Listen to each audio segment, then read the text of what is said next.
You never promised me anything. Not that sliver of your single mattress, not the space between your calves that my foot filled that first morning when I unbolted the door for you and you, still munted from that party, thanked me with a headlock that lasted till way past sunrise. And as we fell asleep under the rumble of 7 a.m. train tracks, I thought to myself, so this is what normal people do on Friday nights.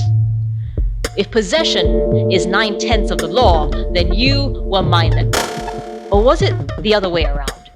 It was winter after all. The space between your arms was warm and this was cozier than central heating. And that was how I began the occupation of the space between your palm and your pillow, building barricades down your spine. Let's miss our lectures, never leave, just twist to fit wherever's warmest. See, if I was just another structure for you to smash, grab, and hold on to, hey, the crook of your elbow was a convenient place to get some sleep. We both know how addictive comfort can be. And I never said how long I'd stay for. You never quite gave me notice either. But I knew your breath on my neck as you whispered your anger to the dark, to other people's graffiti on the ceiling. And this isn't even your mattress. But we will lose it eventually. That one morning when I woke up before you to the yelling below our window, to the buzz of an angle grinder, and then you are tearing out the wires and I am saving our pet cactus, and somewhere above our heads, the theme tune from the A-Teens play. And the door is off its hinges now and light is pouring in, and suddenly we are standing on the street with bags of our things, realizing it's the first hot day of the year, realizing it's already bloody spring. And I am waving goodbye to everyone, trying to forget everything, wiping my nose on my sleeve because now is not the time. There will be more spaces, more mattresses, more warm bodies. And this building is just another empty space filled with things we had no time to save. And maybe one day I will learn how to fit all my belongings onto a bike without looking back, realize the only permanent thing we have is ourselves, if even that. But for now, I will grab your arm and tell you that we will be okay. That perhaps we are all just squatters in our own bodies in the end, and you are still squatting your body and I am still squatting mine. Because I want to see your face change one last time as you roll your eyes and call me bloody hippie.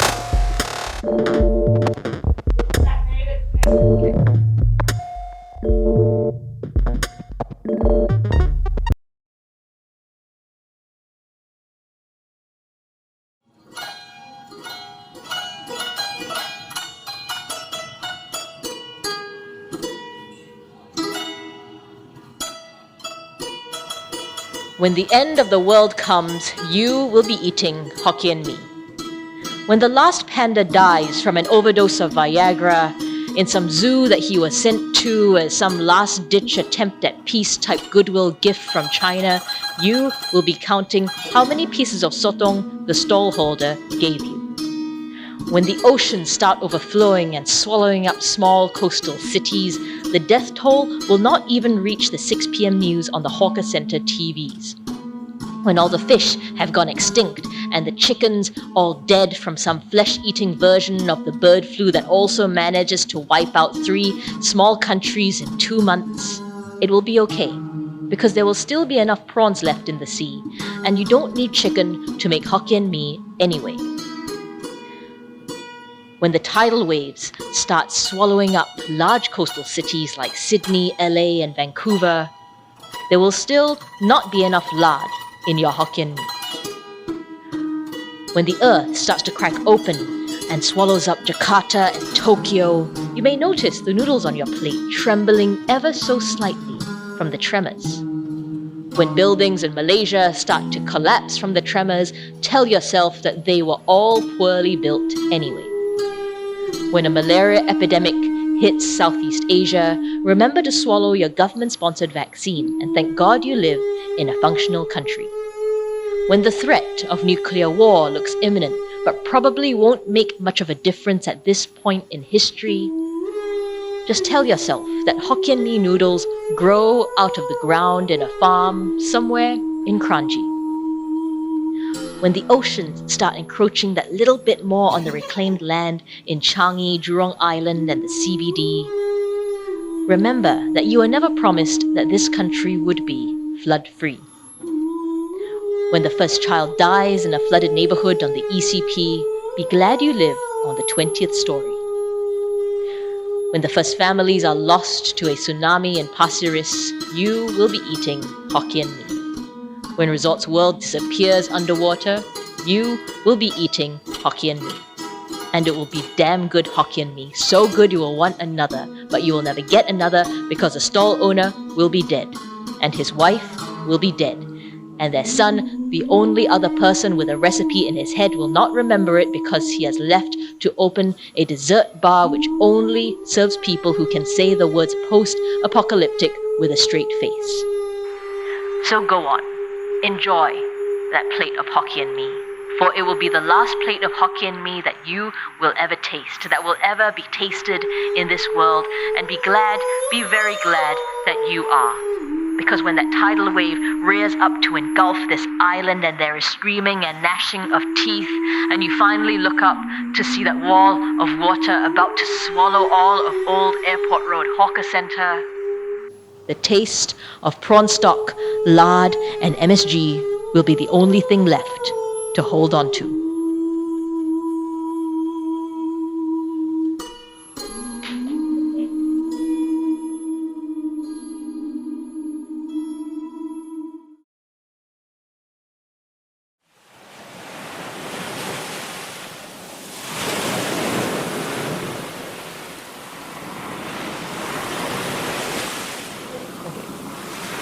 She says, please don't grow up to be like me. And because I am the daughter she thinks is still a teenager, I always want to say sorry, it's too late.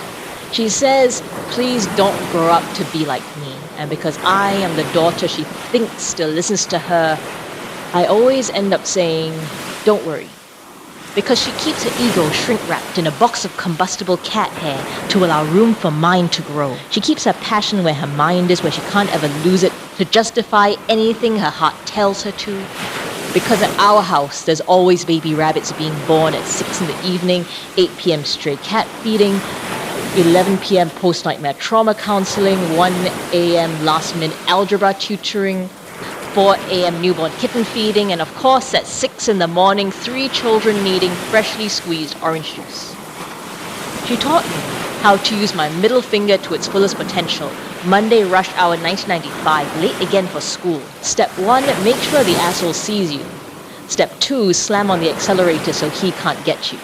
She was never one for holding anything in. Her tongue is a matchstick, and I am a tinderbox. She strikes once, and I combust. I hear her whisper and turn to jelly. I hear her shout and turn to stone. I feel her hand on my back and remember. I feel her hand on my back and turn human again. She tears me up from the inside and makes collages with what she finds, every rip so carefully done. She is the abstract artist with no time for explanations. She is the scientist with no use for reason. She could have been a microbiologist, but found a higher calling. Some say it had to do with catching small children falling, something about being armed or someone to run into each day after school, just because the world can't name it. Just because she never got paid for 25 years of it doesn't mean it had no value. Because not to call her life's work would be an insult. She is the mid-January bonfire, raging and warm, just the right mix of Christmas trees and kindling. Get too close and she will burn you, but it could feel so amazing. We talk about once a week now to make sure the other is alive and well enough to fight over what's left of me.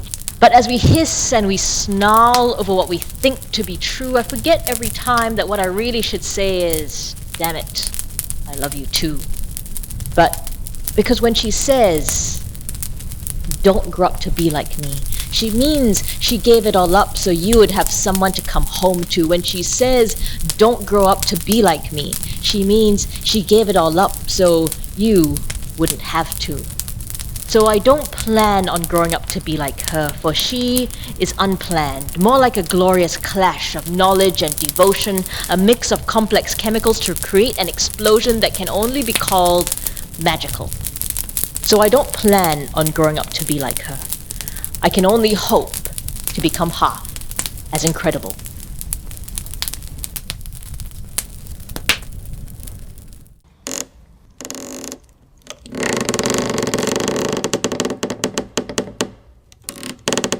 My grandfather used to complain whenever I brought storybooks to his house. He would say, "Stop wasting your time.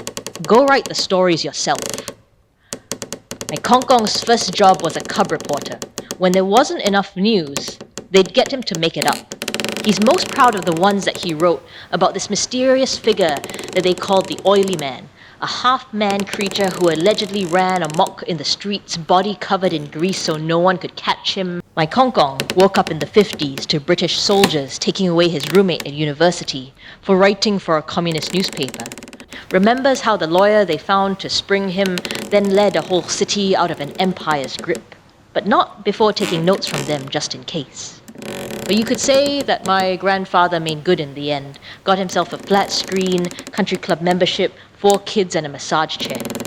Today he mostly watches the stock market on TV, escaping at night to ride buses around the city.